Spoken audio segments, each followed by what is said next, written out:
Firstly, in Surah Al-Baqarah, Allah subhanahu wa ta'ala says, يا أيها الذين آمنوا كتب عليكم الصيام كما كتب على الذين من قبلكم لعلكم تتقون.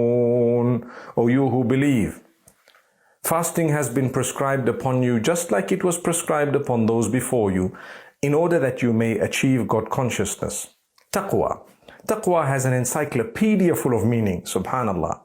But in a nutshell, it's developing the correct relationship with Allah, fulfilling your duties and obligations unto Allah, His instructions in a beautiful way, and staying away from His prohibitions after knowing them and after understanding them, staying away from them for His pleasure and to be protected from His anger and punishment.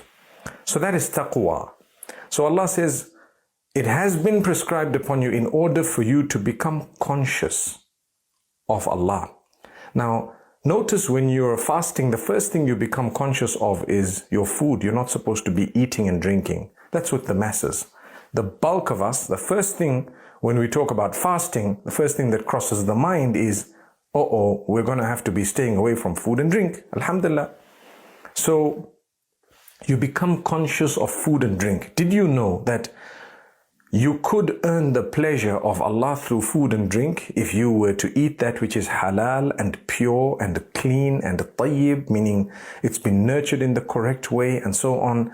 And you could earn the anger of Allah through your food and drink. If it is haram, if it is intoxicant, if it is something that displeases Allah that He has prohibited. So when you become conscious of your food and drink, not only does it help you with your health and so on, but it would actually primarily serve as you becoming more